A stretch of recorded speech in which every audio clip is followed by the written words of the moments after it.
Ridgewood High buzzed with a mixture of curiosity and tension. On the morning Dr. Alana Pierce arrived as the new school director, the glass doors reflected her composed figure as she walked in, calm, confident and unmistakably authoritative. Her navy suit was impeccably tailored, her braids neatly tied back, and her demeanor carried the weight of 15 years of transforming chaotic schools into safe, high-performing institutions. But she wasn't thinking about her resume today. She was thinking about the lives inside this building that she had come to reshape. The school had a reputation, rising bullying cases, unchecked student entitlement, and staff who felt unsupported. For months, the board had searched for someone strong enough to bring order.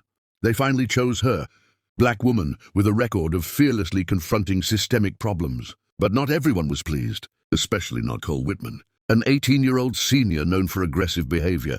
His father was one of the school's wealthiest donors, which had given him an invisible shield from consequences. Students feared him, teachers avoided him, and the previous director had essentially surrendered. Whispers filled the auditorium during the morning assembly as Dr. Pierce addressed the students. She spoke about dignity, discipline, and rebuilding a healthier environment. Some students leaned in, intrigued. Others exchanged skeptical glances. Cole slouched in the back row, his feet kicked out, his face twisted with defiance. The moment her speech ended, he muttered loudly, "Let's see how long she lasts."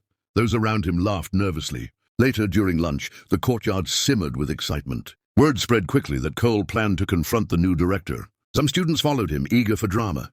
Teachers noticed but hesitated. History had taught them that confronting Cole often meant trouble with administration, or worse, his father. Dr. Pierce stood near the courtyard steps, reviewing a student scheduling report when she sensed someone hovering. She looked up to see Cole approaching with an arrogant swagger, hands in pockets, friends trailing behind. "So you're the new director," he said loudly. "This school doesn't need someone like you telling us what to do." Nearby students gasped. Phones came out. A few teachers stiffened, waiting for trouble. Alana maintained an even expression. "Is there something you'd like to discuss respectfully?" she asked. Cole stepped closer, invading her space. "My problem is you," he said, and shoved her shoulder lightly. A test. A challenge, a message. Silence gripped the courtyard. Eyes widened. Cameras recorded. Dr. Alana Pierce didn't step back in fear. She stepped forward with purpose, and everything at Ridgewood High shifted in that single moment.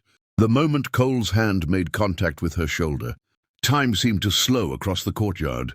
Students froze mid-step, teachers stiffened, and the quiet hum of lunchtime chatter evaporated into a heavy silence. Dr. Alana Pierce, however, did not react with shock or fear. Instead, she took one deliberate step backward, not out of intimidation, but to ensure every camera recording captured the incident clearly. Her gaze remained steady, her voice calm. "You've just violated multiple school policies." "Cole," she said, her tone controlled and professional. Cole let out a mocking laugh. "Please, you can't do anything to me. My dad keeps this school running. Everyone knows it." His friends nodded behind him, though uneasily. They sensed something was different about this director.